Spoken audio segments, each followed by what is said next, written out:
Muy bien, amigos de Monte TV, una vez más, como todos los viernes, estamos para traerles a ustedes eh, historias de nuestro pasado. En este caso, vamos a hablar un poco de lo que fue la guerra en la conquista del desierto, es decir, cómo se fueron desarrollando las distintas etapas de la conquista del desierto, que termina con la expedición ya con la definitiva derrota de los indios por el general Roca,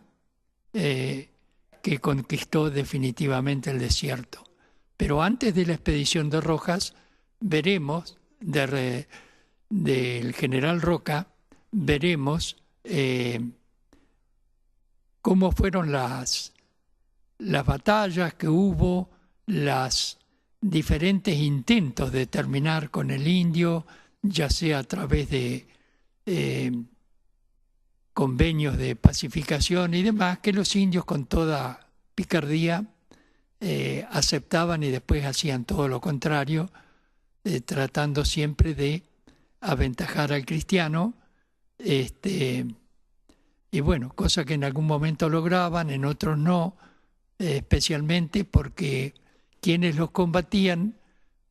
no conocían el terreno que los indios dominaban perfectamente, no conocían el modo de pensar y de obrar de los indios, hasta que con el tiempo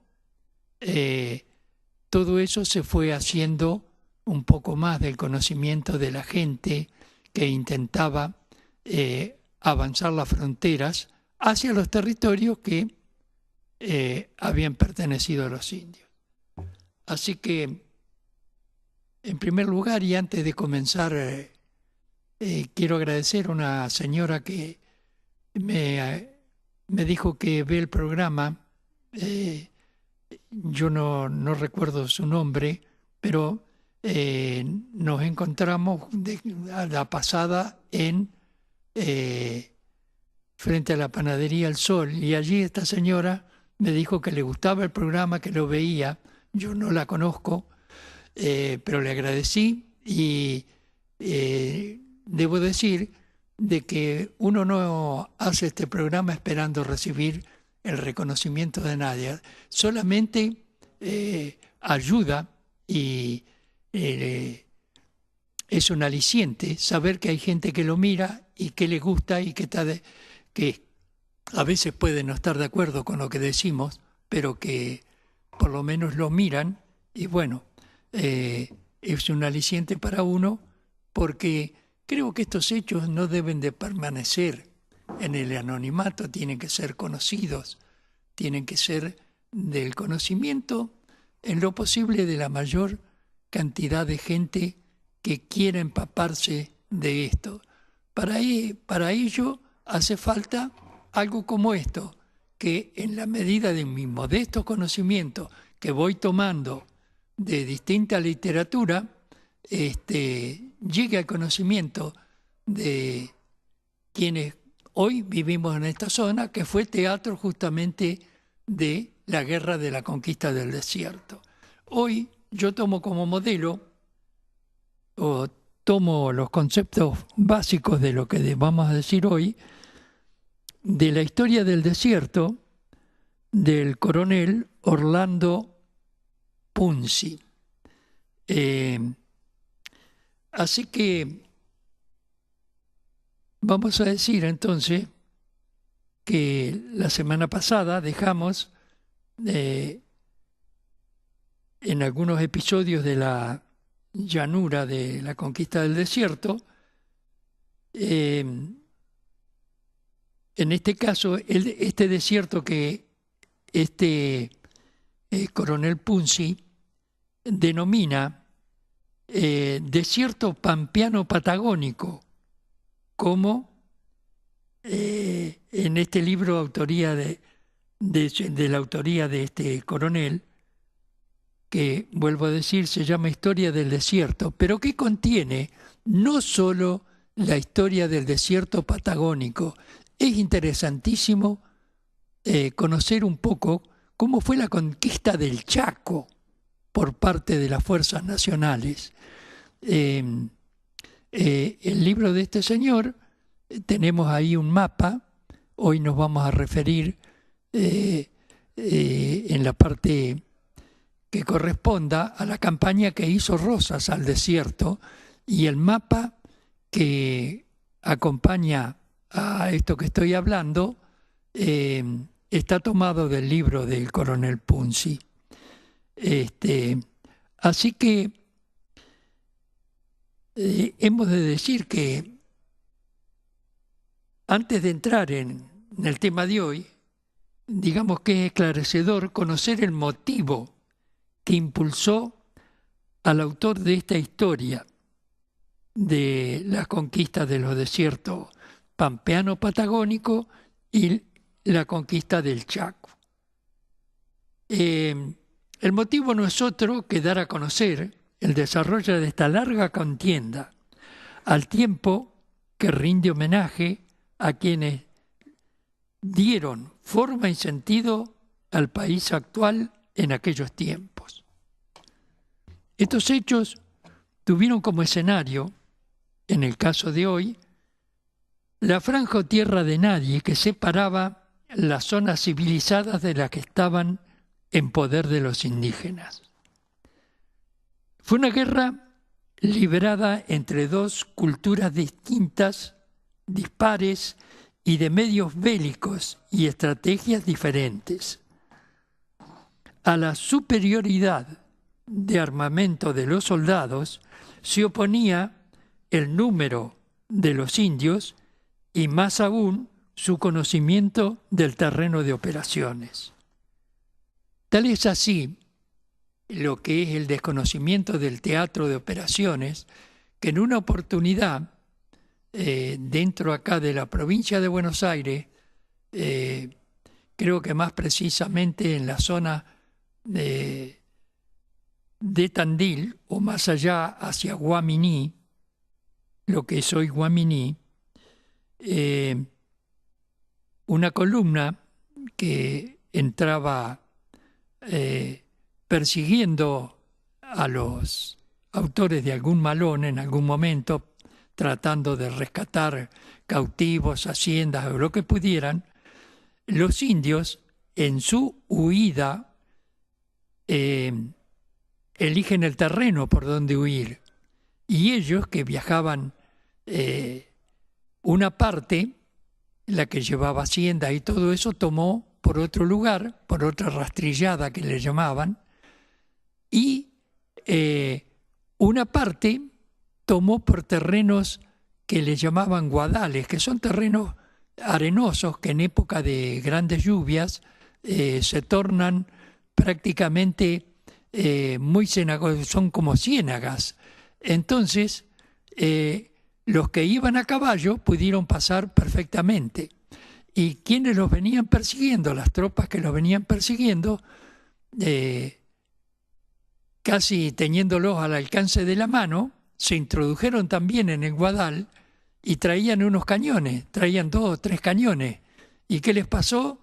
Ellos pudieron pasar, pero donde los cañones cada vez se les hizo más dificultoso avanzar con ellos, y en determinado momento los tuvieron que dejar y se los tragó la ciénaga. Los cañones quedaron enterrados y los perseguidores de los indios tuvieron que volverse porque no ignoraban la extensión de terreno que tendrían que recorrer por la ciénaga en persecución de los indios. Los indios sabían perfectamente dónde comenzaban lo que ellos llamaban los guadales y dónde terminaban, no así los soldados que los perseguían. Ahora veamos el motivo de la contienda, que como dijimos fue larga, sangrienta, costó mucho tiempo terminar con ella. En primer lugar, lógicamente lo que dio lugar fue la llegada, el primer motivo, la llegada de los conquistadores, que la llegada de los conquistadores supuso la guerra contra los habitantes que encontraron hostiles hacia ellos los conquistadores, es decir, los primitivos españoles que llegaron a estas tierras. Hubo tribus que no fueron belicosas y otras que sí. El grueso de ellas fueron belicosas y por lo tanto los españoles los combatieron. Al respecto, el marino español Juan J. Viedma, cuyo nombre lleva aquel lugar donde estuvo por establecerse en época del presidente Alfonsín, trasladarse la capital de la República, que llevaba el nombre de este marino, Juan J. Viedma, citando Viedma a un marino español llamado Emilio Castelar, que era un político e historiador, este Castelar decía: querer el descubrimiento de América sin guerra, la guerra sin conquista, la conquista sin violencia, la violencia sin estragos, el estrago sin ruina y desolaciones, equivale a querer el parto sin dolor y la vida sin muerte. En segundo lugar, la invasión de los araucanos a partir del siglo XVII, es decir, desde 1601 en adelante, que vencen y sojuzgan a las tribus de la Pampa. Ellos venían del lado de Chile, los araucanos, venían por el famoso camino de los chilenos, que tenía como nudo gordiano de ese camino la isla de Choel. Estos indios sometieron a los querandíes, que eran la mayoría de los habitantes de esta zona, y llegaban aquí, a estos lugares, atraídos por los inmensos rebaños de ganado vacuno, por las inmensas tropillas de equinos, que hicieron que vinieran a esta zona a llevar para Chile todo lo que podían arriar hacia ese lugar. El tercer motivo de la pelea, de la contienda, fue el avance de las fronteras hacia el desierto. Esto obliga a los indígenas a ir retirándose hacia tierras no aptas, hacia tierras no aptas donde prácticamente no abundaba el ganado, tanto el ganado cimarrón que había en esa época, y por lo tanto se les impedía a ellos el acceso a esas haciendas que quedaban cada vez más en los terrenos que tenían los blancos. Numerosas peripecias hacen que las fronteras no garantizaran más que una precaria seguridad hasta que en 1825 Juan Manuel de Rosas, por encargo del gobierno de Martín Rodríguez, que concibió el plan que dio por resultado la línea de fronteras establecida en Menicué, pasando por Junín, 25 de Mayo y Tapalqué, y el Cabo Corrientes, que es donde dejamos nuestra conversación la semana pasada. Es nuevamente Rosas, entre 1833 y 1834, quien encabeza por primera vez, allí estamos hablando de aquella época cuando quedó establecida esa frontera,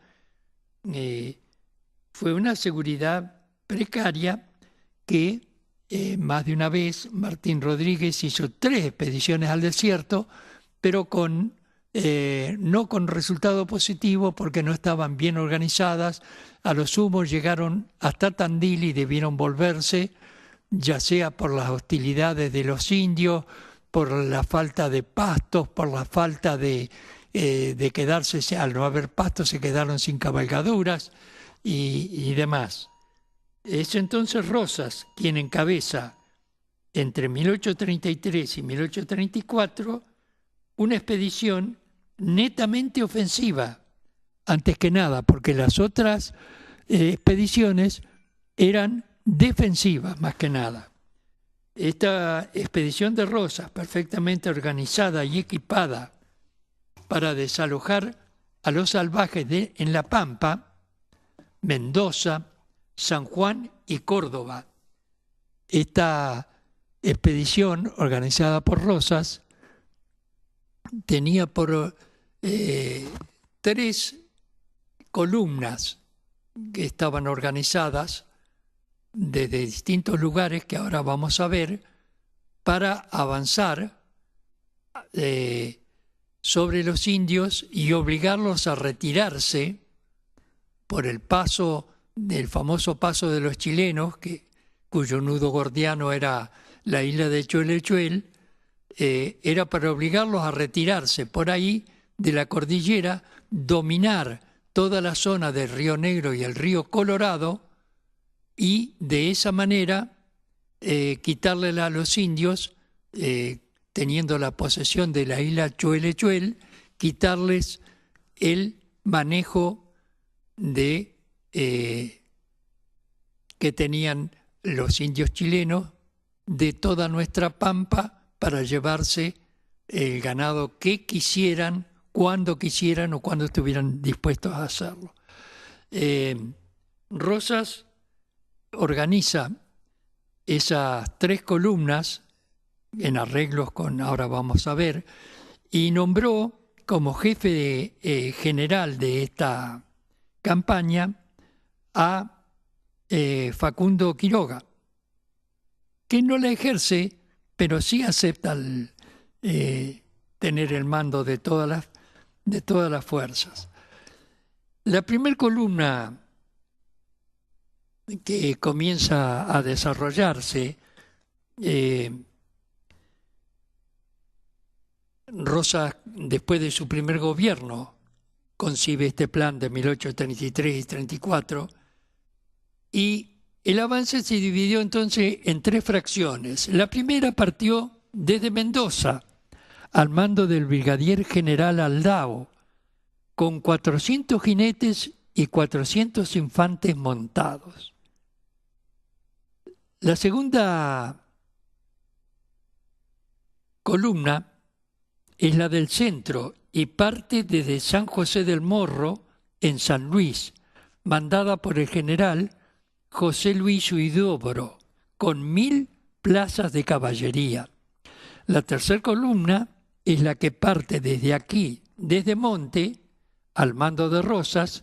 con 1180 jinetes, 540 infantes y 5 cañones. También Rosas, en su camino hacia el río Colorado, el río Negro, Rosas incorpora a su columna, a sus soldados, incorpora también tribus amigas en el camino, que se engrosa su fuerza con cerca de 800 indios amigos, que tenían tratados con Rosas de amistad, que Rosas los mantenía entregándole, como siempre, alcohol, yeguas para comer, en fin, haciendo lo que de alguna manera u otra, proveyendo necesidades que se le habían creado a los indios y que Rosas podía proveer. La primera columna en partir fue la del centro, en febrero de 1833, que llegó a la laguna Sovén el 15 de marzo, 150 kilómetros al sur del río Quinto, y derrotó a Yanquetruz, que tenía 1000 lanzas ranqueles, en la batalla de las Acollaradas, el día 16 de marzo, haciéndole 160 muertos, 100 de heridos y quitándole toda su caballada, ante lo cual Yanquetruz tuvo que retirarse detrás del río salado Chadilefú. La columna del brigadier general Aldao sale el 3 de marzo de 1833. Se establece en Ranqueles el 23 del 3, esperando atacar a Yanquetruz, que venía vencido, pero el 30 de marzo retrocede al río Atuel, sin haber combatido o completado, al igual que Ruiz Huidobro, el plan de batir a los indios y alcanzar los ríos Limay y Neuquén y Colorado y Negro. Estas dos columnas debían alcanzar, también no lograron hacerlo, debieron volver porque los venció un poco el invierno y también no estaban bien equipadas, bien aprovisionadas. Entonces, en pleno invierno, ya en marzo en esas zonas es muy frío, no hay pastos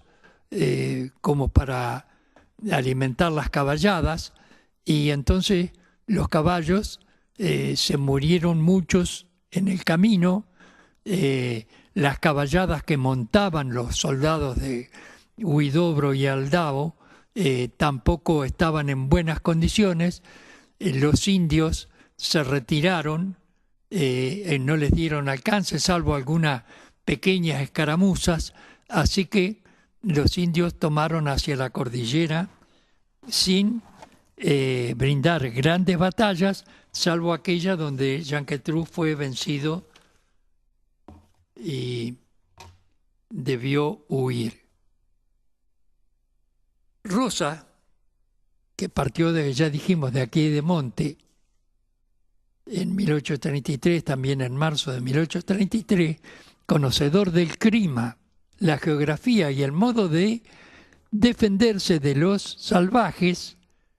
tomó todas las medidas conducentes al éxito de la expedición,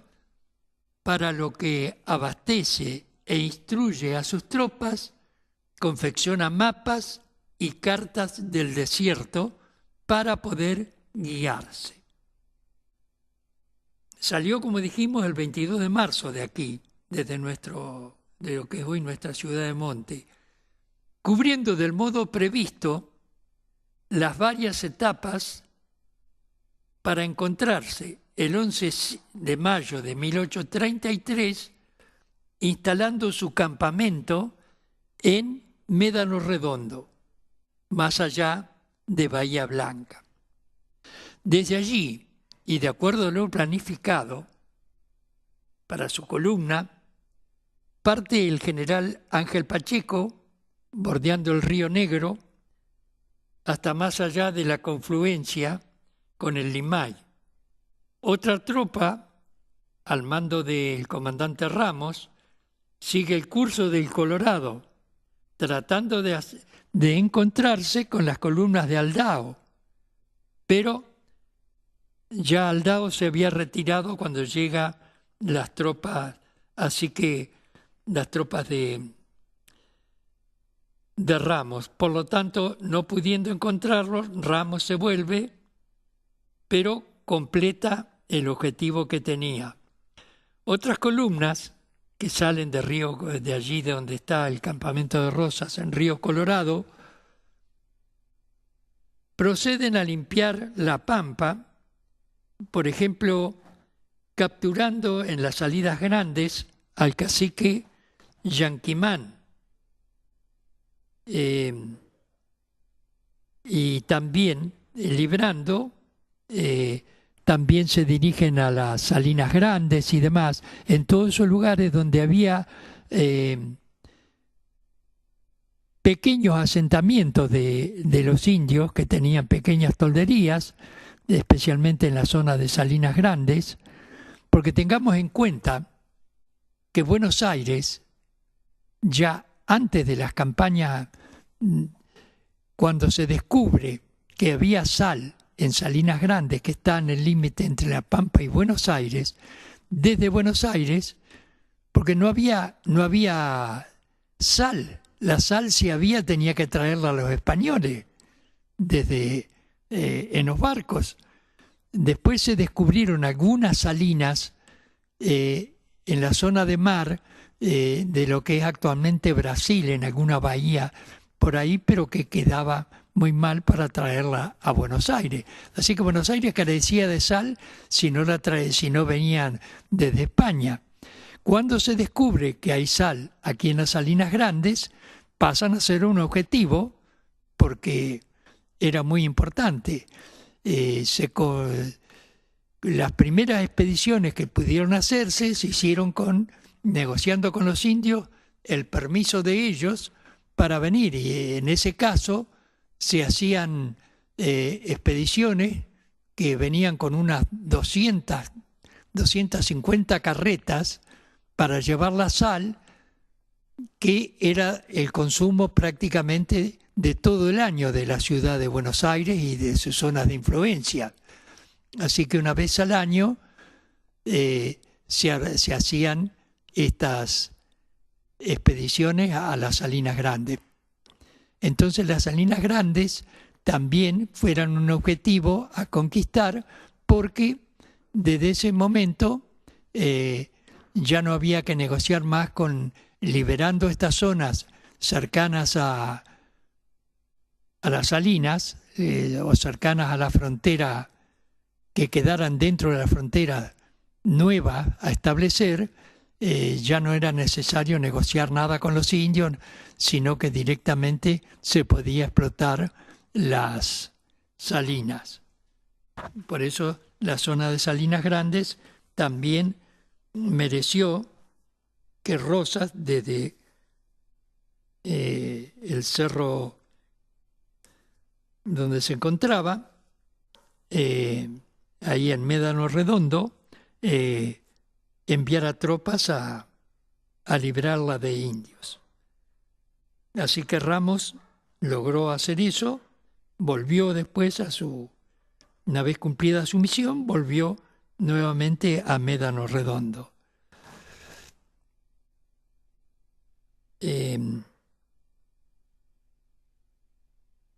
De esta manera, después de, por ejemplo, ahí en Salinas Grandes, donde fue capturado este cacique Yanquimán y diezmado sus toldos y cautivado toda la gente que vivía allí en los toldos,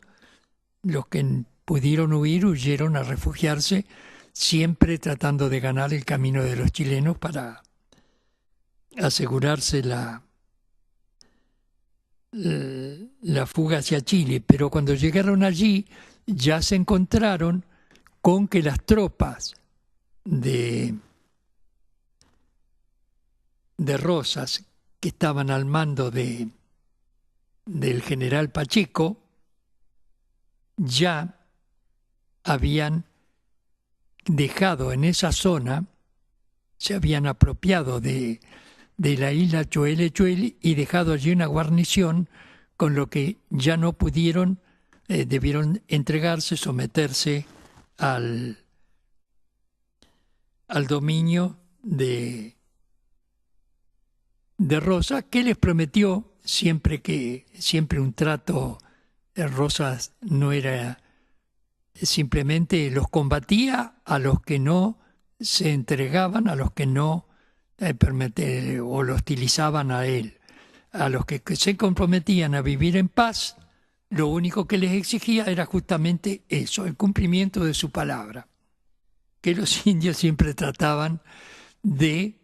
lógicamente llevados a veces por los consejos de los desertores, numerosos desertores blancos que se refugiaban en las tribus, y bueno, de allí partían gran parte de los malos ejemplos, ¿no? Así que La conquista de todos estos lugares permitió a los equipos técnicos que llevó Rosas en su campaña, entre ellos el agrimensor Federico Chiclana, el astrónomo Nicolás Descalza y el marino Guillermo Bathurst. Este marino, Guillermo Bathurst, recorrió los ríos de importancia, por ejemplo el Río Negro y demás, los recorrió con él, vino en barco, vino por mar, también combinado con la primera escala que tenía que hacer, de acuerdo a los planes de Rosas, era en la Bahía Blanca, desde donde siguió después camino para recorrer los ríos Negro y Colorado. Hecho esto, Bathurst también estuvo trabajando, levantando informes, se midieron rumbos, distancias, se levantaron planos y se confeccionaron informes económicos de las zonas que quedaban ocupadas en después de esta expedición exitosa de don Juan Manuel de Rosas. Es allí, en Médano Redondo, donde encuentra Charles Darwin a Rosas, luego de haber llegado a la desembocadura del Río Negro el 24 de julio de 1833. Es decir, Charles Darwin, que venía en el barco Beagle, recorriendo el mundo, como ya hemos dicho más de una vez, pero no está de más reiterarlo, entrevista a Rosas allí en Médano Redondo, ha noticiado de que Rosas se encontraba en ese lugar, entonces concurre, visita a Rosas, le manifiesta que quería venir a Buenos Aires, que quería hacerlo por tierra. Rosas le ofrece custodia, le da custodia que la acepta Darwin y de paso para Buenos Aires pasa por aquí por Monte, como ya lo hemos reiterado más de una vez. Y entonces queda por un tiempo razonable, la frontera queda pacificada con una paz, con el terreno ganado, pero que con el tiempo y comienzan las guerras internas, comienza la guerra de la independencia, en algún momento también, todo ese tipo de inconvenientes que fueron haciendo, porque las primeras fronteras que estuvieron aseguradas fueron las que llegaban hasta el río Salado, pero esas también fueron comprometidas porque la guerra de la independencia, que evidentemente fue antes de la expedición de Rosas, estamos hablando de 1816 y estamos hablando de 1833, la expedición de Rosas, esa frontera precaria que había quedado también comenzó a ser violada por los indios a raíz de los inconvenientes que trajeron las guerras internas. No olvidemos la época 1820, todo eso, que fueron las guerras, prácticamente el periodo de anarquía que fue sufriendo, la guerra con el Brasil. Entonces, muchas de las tropas que hacían falta o de las guarniciones que tenían los fortines fueron afectadas a la guerra con el Brasil y bueno, quedó en manos de gente que prácticamente eran milicianos, no eran soldados. El miliciano era un gaucho al que le daban un fusil a lo mejor o un fusil que a lo mejor ni sabía manejar o apenas lo sabía manejar, y no tenía mucha instrucción militar. Entonces, miliciano se diferenciaba del soldado. El soldado tenía mucha más instrucción, tenía conocimientos tácticos y demás, de los que carecían totalmente los milicianos. Y entonces, esas fronteras que estaban aseguradas hasta del Salado, que estaban medianamente asegurados, y un poco más acá ya llegaban a Tandil y demás, y bueno, todas esas fronteras se fueron volviendo permeables nuevamente al indio a raíz de estos inconvenientes, de la guerra de independencia y demás. Esta expedición de Rosas recupera todos esos terrenos que se habían perdido y lleva la frontera hasta los ríos Negro y Colorado. Y mucho más allá, hasta la confluencia de los ríos en la cordillera, de los ríos Negro y con el río Limay, en la confluencia de los ríos Negro y Colorado, que esos ríos tenían su origen en ríos más chicos que nacían en la cordillera. Las tropas de Rosas, al mando son las que más penetran hacia la cordillera y el nacimiento de los ríos Negro y Colorado, que son las tropas del general Pacheco. Esas tropas aseguran esa parte de la frontera, dejando una guarnición permanente en Cholechuel, por ejemplo. Con eso se dificulta la entrada de los indios chilenos, porque no había otros pasos que no fueran esos. Así que la frontera queda asegurada por un tiempo prudencial, pero después las disensiones internas, después de la época de Rosas, las guerras que comienzan a desatarse entre unitarios y federales, hacen que la frontera también se descuide nuevamente y los indios comiencen nuevamente, tal es así que hay años que llegaron hasta Azul con invasiones después de aquella época de Rosas, de la expedición de Rosas, hicieron muchas expediciones muy fuertes, generalmente dirigidos por Calfucurá, que llegó a tener cerca de 3.000 o 4.000 lanceros, como le llamaban los indios, se llamaba a los guerreros indios, que eran los lanceros, ¿no? Hasta que esa nueva pérdida de territorio recién se pudo definitivamente lograr y afianzar la frontera después de la expedición del general don Julio Argentino Roca, que ahí sí ya aseguró y prácticamente en muchos casos exterminó a los indios que no se sometieron, los exterminó, hecho que hasta el día de hoy es motivo de discusión, pero como dijo este señor que citamos más adelante, este marino español,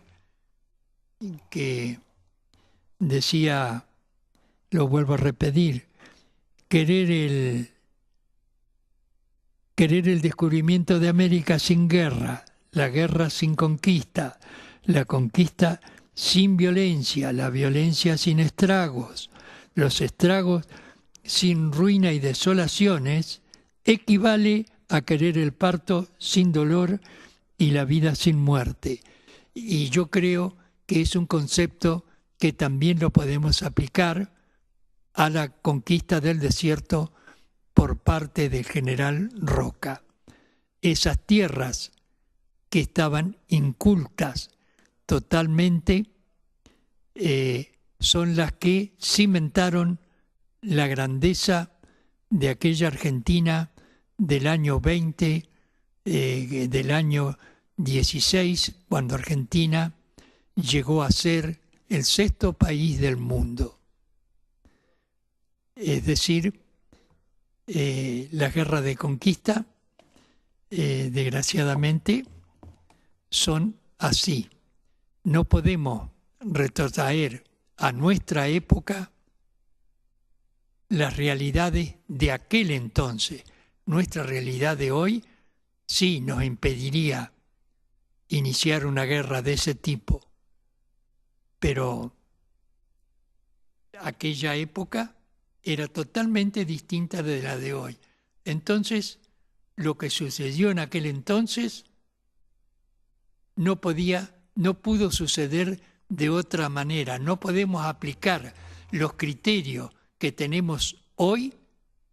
los criterios humanitarios que tenemos hoy, por ejemplo, a la guerra de aquel entonces. Podemos estar de acuerdo o no, pero la realidad que somos hoy los argentinos se la debemos, por ejemplo, a las primeras expediciones que se organizaron, la que salió Martín Rodríguez, que en las 3 expediciones salieron de acá, porque las primeras expediciones que hizo Rodríguez, una parte salió de Lobo, se completó acá en Monte, y las 3 expediciones que salieron al desierto, por allá en 1820 y algo, que las hizo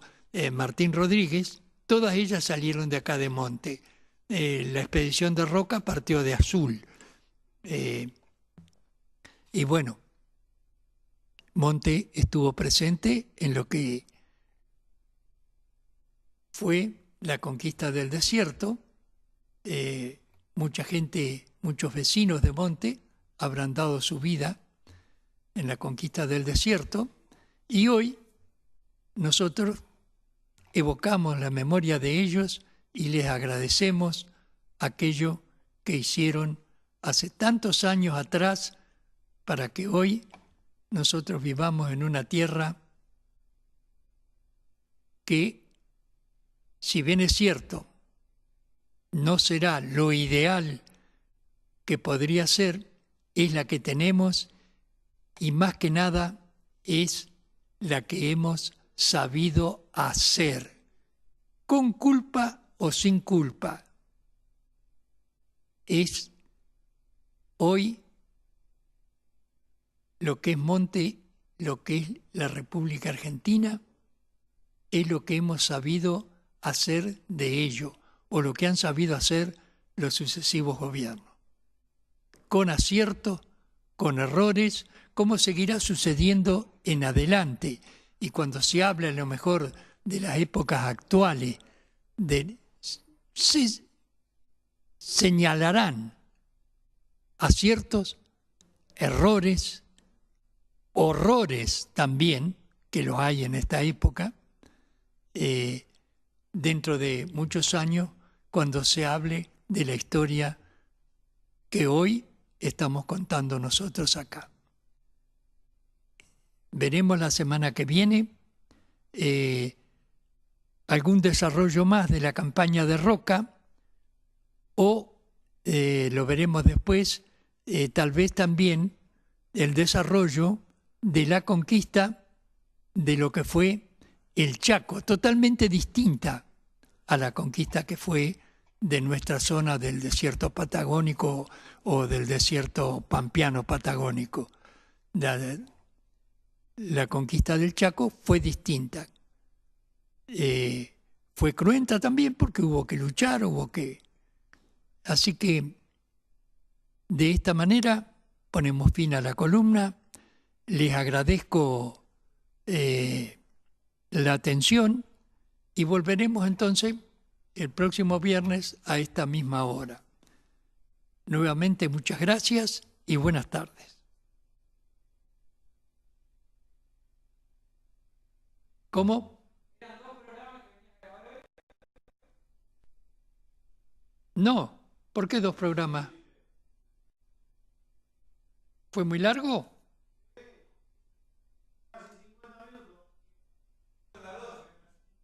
No, ¿qué 50 minutos?